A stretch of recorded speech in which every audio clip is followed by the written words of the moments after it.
Welcome back. Today we're going to have Ulrik Andersen in our podcast, the CEO of Golden Ocean. Let's go up and hear what's the latest going on in the dry bulk market. First of all, Ulrik, welcome back. Second time on. Thank you. Last time it was COVID. We did it remotely, and you have been in Golden Ocean for how long? Maybe under 1 year, probably. A little bit more than 2 years now. Yeah, but when first time we spoke? Yeah, probably around a year. So I would think, is it about a year ago since we had the last podcast? So yeah, about a year at the time. So what's the difference between being now running Golden Ocean, being physical, not being restricted by working from home? Was it a good change to finally be more in the office and basically back on track? It's always nice to be in the office, and I think it's also needed. Communication is much better, and we are social beings at the end of the day. So I think for everyone, it's nice to be together. But of course, there's also been some tough reminders of how much traveling that comes into being in a shipping job. So I've traveled quite a lot now since we opened up to cover some of the ground that was perhaps lost during COVID. And the wife has been getting used to me being at home all the time, and the kids as well. So suddenly having to travel is a change, but it is also a welcomed change. Obviously, I was in Singapore about 2 weeks ago, visiting our office for the first time, which was well overdue, and naturally that was extremely nice to get out and see our people there. So overall, definitely positive. But of course, you had forgotten a few things, how the real world worked. But just like a simple question, why is it so important to travel a lot in shipping? Is it just the culture of shipping, or is it new clients, relationships that you need to be there? Because Golden Ocean obviously has a great reputation, but you still feel like you need to travel a lot in order to maintain those relationships, or is there any other reasons that you feel like you have to travel quite a lot? I think traveling will reduce, generally speaking, from before COVID. But I think there is, meeting people face to face cannot be replaced by like conferences or Zoom or Teams or whatever they all call. That's also why we are sitting here today and not doing Zoom like we did last time, because it gives a different dynamic. So I think if you want to build and start new relationships, I think you need to meet people in person. I think you can definitely maintain relationships by using Zoom and other meeting applications. But to start something new, I think you need to travel. And then I will also say there is a signal value in actually getting on a plane, going to Singapore, coming out saying, hello, my name is Ulrik, and we are happy to have you as a client, and I've flown all the way from Europe to say this. It is showing a different commitment. So I don't think traveling will go away by any means, but I think it will reduce somewhat, and that is probably a good thing. Very good point. So just giving us sort of the bird eyes view. So not long ago, you communicated some pretty remarkable results, right? In terms of the quarter results and the annual results. What is sort of the summary of that? Because it was pretty terrific. Yes, it was by a big margin our best result ever in Golden Ocean. We made a net profit of $527 million last year. We're very happy about that. The good news is that we hope to be able to repeat that, maybe even to pass it. Let's see this year. But obviously, when you reach these kind of net profits, keeping in mind we last year probably had a market cap around 2.5 billion, and then 500 million net profit is a substantial amount. But obviously, reaching these kind of levels, you have to have very, very good and strong shipping markets, which we have had. But at the same time, you also need to have positioned your bets correctly. Understood in a way that you have to have your vessels, exposed to the spot market and not be on long-term fixed contracts. So you actually capture this, which is something that we have done. And then we also expanded the fleet last year with 33%. So we bought 18 new vessels in the very, very beginning of the year in February. and we followed that up with contracting another 7 in the middle of the year for delivery later. But obviously that expands your earning capacity. So I will say it's a combination of many factors, but overall, yes, as you allude to, very happy about that result. And as you are, I'm sure, are aware, we plowed back most of that to our shareholders. We paid out 500 million, a little bit more than 500 million in dividends as well, which is our strategy to return capital to our shareholders when we can. How do you find the right dividend policy? Is it easy? Is it discussion with the board? What do you feel like is there a clear philosophy in how much dividends you should give, or is it very complicated answer depending on should you do more investments? How does the market look? How do you calculate that dividend policy? I mean, first and foremost, it's always a board decision, the amount of dividend that we will pay out. But how the dynamics work is that the management will propose a dividend, and then the board will approve and or reject that. So that's the first thing to keep in mind. But the capital allocation strategy, which is how do you, can you say, allocate that the capital that you make? Do you pay down debt? Do you keep it in your pocket? Do you invest? Is of course a huge topic and a very integral part of the strategy discussions in general. But what we have set as being our corporate strategy is that we want to pay back a significant part of our dividends to our shareholders, always, of course, under, can you say, the considerations of market or other opportunities. What it boils down to really is that if you have money in your hand and you do not have any investment opportunities that can give your shareholders a decent return, you should pay that money back to your shareholders for them to either invest somewhere else or reinvest into the company if they continue to believe in Golden Ocean, or if they want to increase their stake in Golden Ocean. So that's the principal philosophy that we have. Really, the money sits best in the pocket of our shareholders. But of course, you can only have that strategy the minute that you have a good cash position on your balance sheet. We have around $350 million in cash, so we have for a rainy day. And at the same time as you have paid down your debt to a reasonable level, which you also have, we have only about 42% loan to value at the moment. So these are the considerations, and of course you look at what you have fixed forward and what your market expectations are, and all of these things. So there's no fixed formula in Golden Ocean, but it's a fluid, can you say, discussion every quarter. But our overall policy is to plow back as much money as we can to our shareholders. That's kind of our starting point. Today, there are apps for basically everything. Planning your day, ordering coffee, booking a taxi, well, working out, cooking, ignoring, commuting, getting directions, connecting. While the world moved on, investor relations didn't. Even today, finding relevant information and connecting with the companies you care about is time-consuming and analog. Until now. Because now, there's Quarter. Nice. Quarter, bridging the gap between companies and investors.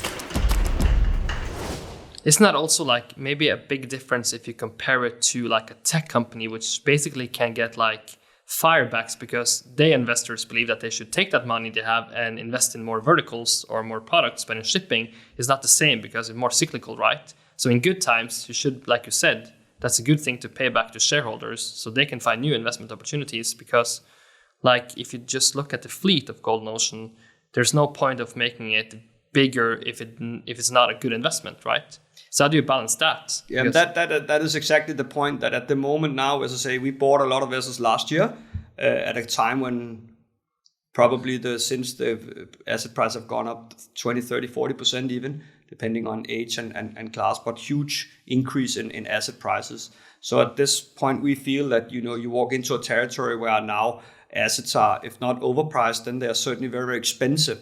So to spend money on that, we don't feel is in the shareholders' best interest. We may be able to right now in the short run buy expensive assets, create some, can you say, cash flow on those.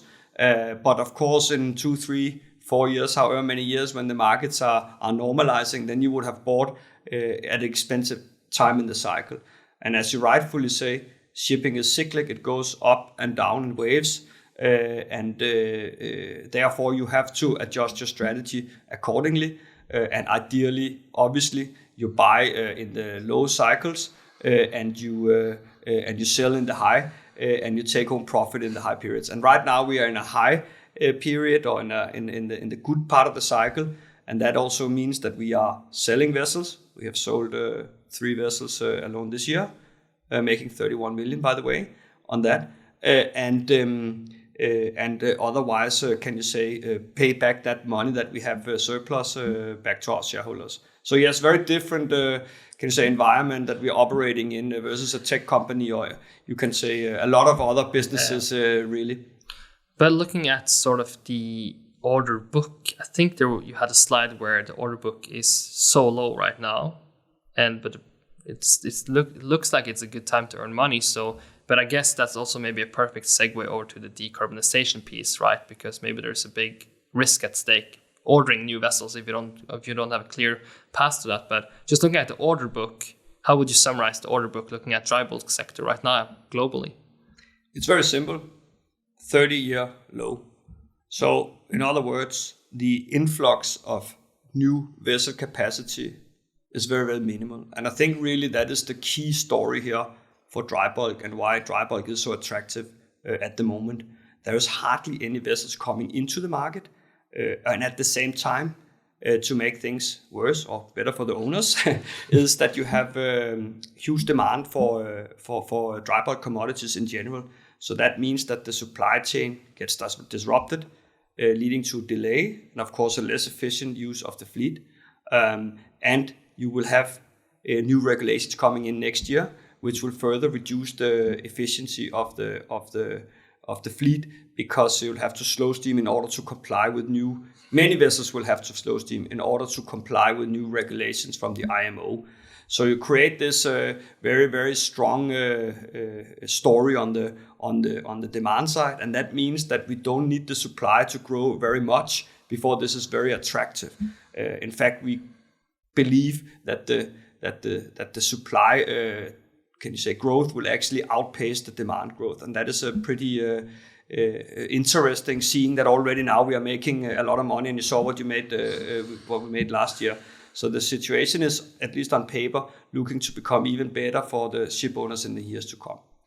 And if I can add to your decarbonization, you're absolutely right. One of the reasons, if not maybe even the main reason that there has been very little ordering, and certainly is no ordering having at the moment, is that there are so many question marks over what technologies are future-proof, truly future-proof. Because we all know, well, at least the Golden Ocean, we know that we have to change the business model from a high carbon model to a low and eventually zero carbon model. And in order to get to zero carbon, we don't have a path. We don't have the technology, at least not on a grand scale yet, that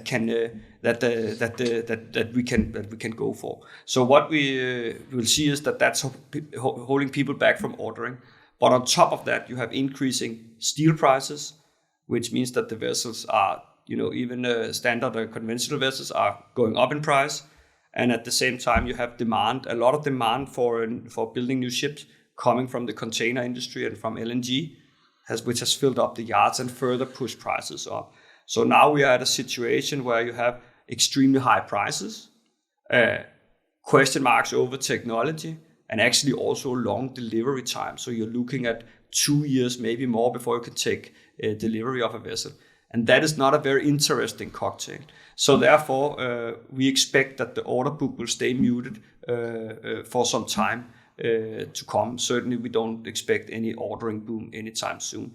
So we're quite optimistic, generally speaking, on the supply side of the equation, and generally optimistic about the future for dry bulk shipping in general. When it comes to the emission piece, obviously there's no silver bullet in terms of technology today, but then you have like a lot of low-hanging fruits, like slowing down your vessel, doing a lot of optimization work, right? Like making sure the routes you sort of are effective. Do you feel like from Golden Ocean perspective, those long-hanging fruits, have you taken all them, or are there loads of opportunities to cut down a little bit by tuning all the time? Or do you feel like in Golden Ocean you have seen, or you've taken most of those opportunities, and now it's more a technology play, finding that technology? I think that if you look at the ship owning model, just take one step back, then we have always been forced to be low cost providers. And for instance, here in Golden Ocean, we have almost 100 vessels. So we have economies of scale in our own right. That has allowed us to push down our cost. But we are now so large that there's not a lot more to come from here. So where we see the next big push on cost is through digitalization and in turn actually decarbonization. So and this is important to remember, when you reduce emissions, you reduce your bunker consumption and you reduce your cost. So for 2 years actually, since I started, we have had a 3-pillar strategy, like 3 areas that we want to focus on. And one of them is digitalization and decarbonization. So we are working very intensely on bringing down our emissions, because it's good for the environment and it is also good for the company. And we are kind of looking at this, and there are different timelines here, because there are the low-hanging fruits, as you are mentioning, and then there are the medium and the long-term solutions. We have not plucked all the low-hanging fruits yet, but we are doing that. So what you can do and what we are doing now, for instance, is that we are digitalizing, meaning that we get much better data into our IT system. So we have not installed on the entire fleet, but we are rolling out now. I think we have on 1/3 or something, and we will have all vessels equipped with sensors at the end of the year. It means that we get data directly fed into our IT systems, meaning that we can monitor performance much better. So we are not in the dark for a long time before we know there's something wrong with a vessel. Normally you get data every 24 hours, which is a bit absurd in this modern day and age, but that's actually how it has been. Now we get every 7th minute. And then we do, investments into the fleet. So it is some investments you can do outside dry dock, but others you will have to do in connection with a dry dock, where you take the vessel out of the water and you can do a lot of stuff. It's easier when it's out of the water. So what we are doing now is that we are investing heavily in all vessels that go into dry dock. So what we are doing, for instance, is that we are blasting the hulls much more efficiently to make them smooth. We are applying low friction paints, very special paints, so that there's less drag on the vessels as they go through. We are investing in special propeller vortex, so that you get better, your propeller works better, and you get better, speed through the water and lower consumption. So we invest heavily into this, and we actually believe that we can lower bunker consumptions and thereby emissions with low double digit, maybe 10 to 12%. So these are no-brainer investments that we just need to get on with. Then we look at more advanced technologies as well, which are not for today, but for the future. We are looking at, among other things, carbon capture, where you install you simply capture the carbon before it goes up in the air. There are some challenges with that, but you can potentially remove up to 95% of your emissions by doing that. Then we are looking at maybe less revolutionary things, but we're looking at something called speed opt, which is it's actually, you can compare it to an autopilot for a car, because if you have a vessel that is going through the water at a constant speed, if you have wind against you or whatever, you will actually burn more than you should on. Whereas if you keep a constant speed, it's better. So by having these technologies optimizing your speed, you can save bunkers and so on. I mean, there's rotor sails as well, and so on and so forth.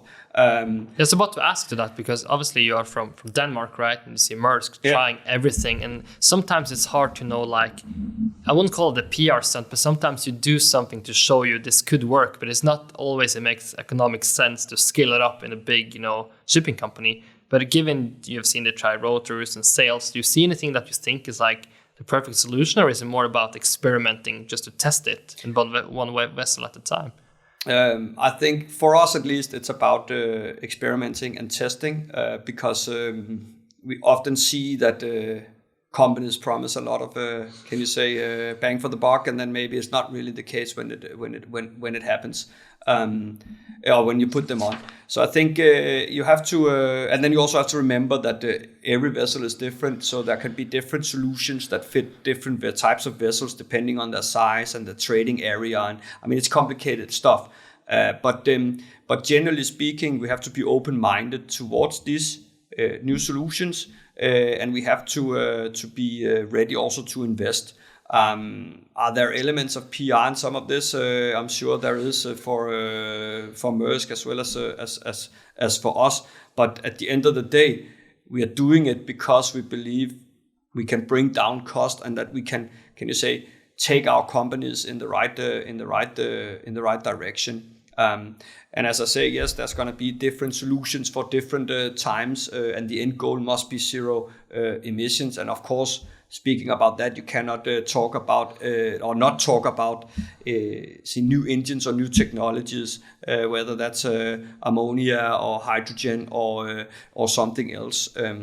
But we are not going to go out guns blazing with things that we are not sure about working. So I think we'd rather go a little bit cautiously, and then as we see technologies maturing, we will try those out as we see track records from other companies. But it is key to be on the forefront here and to be open-minded. And I think that's something that the industry needs to get used to, because it's not exactly shipping is not an industry known for its innovation, let's be honest, but that is changing now, and it has to change, and it's a good thing. Is this a topic top of mind when you talk to investors, clients, etc.? Are they pushing you on this, all meetings, or very conscious about it? Yes, I mean the ESG agenda in general has really increased in the last 24 months for sure. So we are usually asked about our strategy and decarbonization. I think at the moment, maybe very few will actually determine their actual investments after this. But I know that they are happy to see that we are working actively towards this end goal, because we know we're going to have to transition our business model into something new, but to cater for, a low carbon future. And it is key, because if you look at, we don't just say decarbonization because it sounds good and that it feels good in the tummy, but because it actually is changing the business model. And we see that because we see finance being tied now to reducing your emission. And as we just talked about, as a ship owner, you want to be low cost. So if you don't have a competitive finance and low capital cost, then you're not a ship owner for long. So that's one area, right? And then we see it, of course, on the customers now as well. I actually have a mail right now on my desk from one of our very big clients that we have contracts with, asking for emission data for specific voyages to understand, or even back in time, to understand what was our footprint and how can we work with that. Meaning that if you don't reduce your emissions in Golden Ocean, then you will not become your preferred customer in the future, because our emissions go into, the mining companies or our customers' CO2 footprint. So this is another thing. It's the finance, and it is customers, and then of course it's employees that would like to see that we have some visions around this. And then finally, you have, of course, the investors, as we just talked about, also asking questions. So that is why you want to take this serious, and you have to address it properly and and have a very, very clear strategy. It is simply because it is going to define your business model in the future.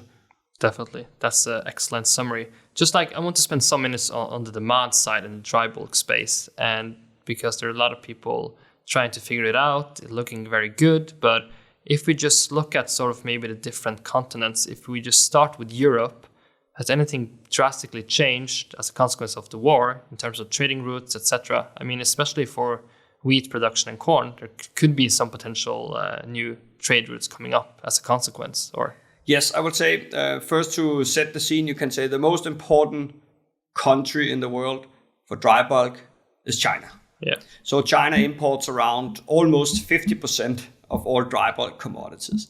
So the absolute most heavy weighing, can you say, country, and that what we are looking towards is China. Having said that, there are things happening now that impacts, can you say, dry bulk shipping, and that comes out of Europe. And that is not so much grains as it is actually coal. So coal, of course, in many's mind wasn't it outphased? Who uses coal anymore? But the matter of fact is that we use quite a lot of coal in Europe. Not nearly as much as in Asia, but we actually do use coal in Europe. And what has happened now, of course, is that getting commodities out of the Black Sea is impossible. Yep. And there's now also a ban in place for coal, which will start in August. That's coming out of the the Baltic Sea, and that has meant something for the dry bulk shipping, because suddenly what we have seen in the last 2, 3, 4 months is that Europe has started to import coal all the way from Australia, and that makes really no economical sense to transport coal half a way around the world. But that is obviously something that has been helping the market, this inefficient allocation of coal. So suddenly we see coal from Australia going into Europe. We see Russian coal that was otherwise go to Europe go to India. Yeah. And we see at the moment India, generally speaking, basically buying left, right, and center coal from everywhere in the world, because they have huge demand, and they are very, very low on their inventories. So they buy from Russia, they buy from Indonesia, and they buy from Australia. So and then maybe I should just add one more thing, which is that China has actually had a ban in place for Australian coal. So that means that that coal is also allocated inefficiently. So coal is very much up in the air, and that is, of course, adding ton mile. It means that the vessels have to sail longer distances to deliver the same amount of cargo, and that is categorically a good thing for the ship owners. And this doesn't look likely to, can you say, ease up anytime soon. So you can say, you asked about Europe. It was really connected, as shipping often is worldwide, but it's having some consequences. And for grains, it's little bit the same, but not so, can you say, impactful for Golden Ocean, because it's mainly transported on the smaller sizes. But we see some of the same tendencies there. Again, cargo is blocked in. It has to be sourced from somewhere else. It means that it has to be transported longer. So as sad as it is to say, actually a war can be a good thing for the trading of ships, but naturally we hope this conflict gets resolved as quickly as possible. I hope I don't have to say that. No, definitely. So given this market environment, how do you view spot versus longer contracts? What is the framework now? Where is Golden Ocean positioned in terms of how much is fixed and how much is spot, given that it seems like it should be a good environment for the foreseeable future? Yes, we did last year. Well, I'll take one step back again. Sorry. Normally, there's a seasonality in dry cargo. So it's kind of like a rule of thumb.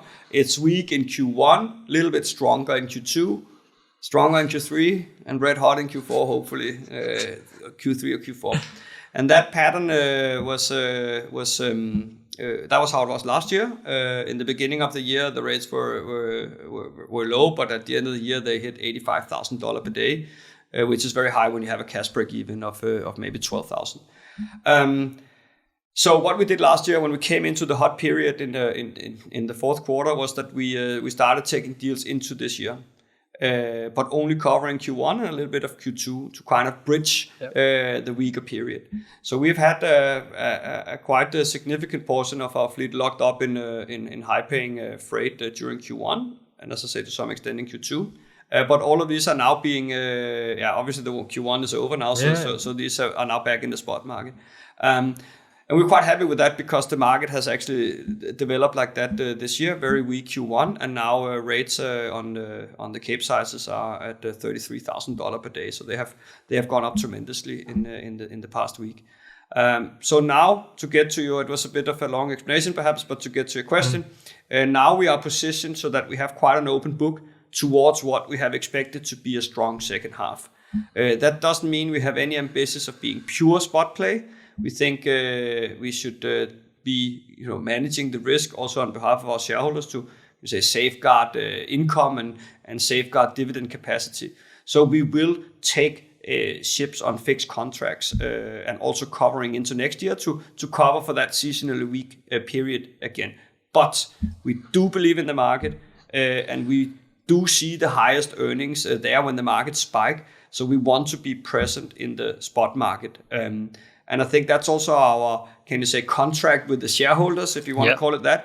If you buy Golden Ocean, you buy exposure to the large segments in dry bulk.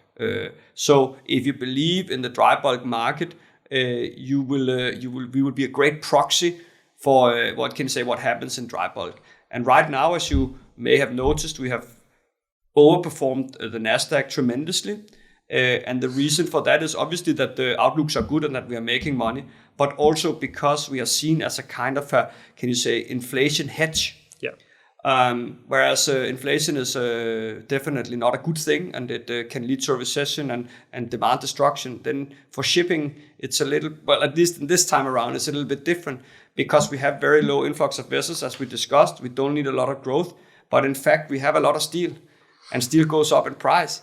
And there's still a big, demand for commodities, which is actually creating, ironically as it may sound, a safe haven on the shipping versus the value stocks, as we have seen plummet over the past 6 months, I should say, certainly this year. So that's a quite interesting dynamics that hand on heart I had not pictured 12 months ago, but this is where we are now. Just the last country you didn't mention, but maybe has a story giving the dry bulk space is Brazil. Is there anything to comment there? Yeah, Brazil is probably the second most important country, I will say. Not because it imports commodities, but because it exports commodities. It exports iron ore. And the reason why Vale, which is the Brazilian mining company, is so important is because those volumes that come out of Brazil are mainly going to China. And because there's a long way from Brazil to China, it is very important that we see a lot of iron ore coming out of Brazil, because the other big hub is Australia, and there's a shorter way from Australia to China, of course. And this is why actually the seasonality kicks in. And why we often see Q1 being weak, it is because it's rain season in Q1, and you have open mines where you dig out the iron ore and you can't work as efficiently during rain season. So there's less export from the Brazilian miners certainly particularly the first quarter, but also somewhat into the second quarter. But the reason the market is moving now is because we're actually seeing Vale coming into the market again with lots of cargoes, and obviously that is a positive thing because you need to transport that a long distance. So you can say, if you want to boil dry cargo down to the most simple, drivers, you want to look at China, and you want to look at Brazil and the export, and then you want to look at how many vessels are actually coming into the market. And all of these are looking relatively favorable. Admittedly, China has stepped down. It's economic activity, but not enough to worry us, given the other factors. So Europe is, strictly speaking, for us, because we transport longer distances, not that important normally. Although, of course, as we talked about, it is playing a role now with the coal. But these three would be my main factors to point on. And why I don't point to Australians, because they always deliver. They are usually they have a very good guidance, and they always perform to their capacity. But we keep monitoring them as well, and there are other factors as well. But the three main ones I would point to what I just said. But do you have a market scenario that you feel can keep you up at night? Do you see any black swans or any, like China could, of course, like given the COVID situation, do you see any scenarios that can bleak the outlook dramatically? I mean, if I could see black swans, that would be great. But I guess inherently I wouldn't be able to see those. But of course, shipping is, can you say, subject to these 100-year events or black swans, call them what you like. And obviously, if we see a catastrophic incident like we saw with the dam that collapsed in Brazil some years ago, and suddenly overnight you wipe out a lot of the Brazilian export, then you change the game like this.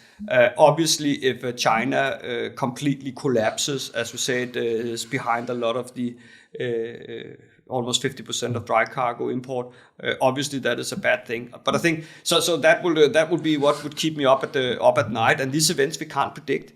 Obviously, we can't. And things happen. There's a war in Ukraine. Okay, it turned out to be sometimes things can also be a positive for shipping. But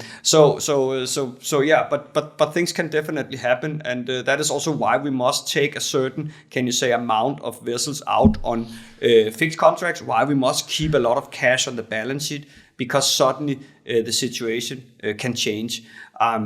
But yeah, I'm always worried about stuff like this happening. But knock on wood, we won't be seeing any of that. But there's risk out there, absolutely. But that's the perfect ending, Ulrik. It was fantastic to have you on once again, and thank you so much for taking the time. It was a pleasure to be here. I hope I could help shed some light on what's going on in dry cargo at the moment.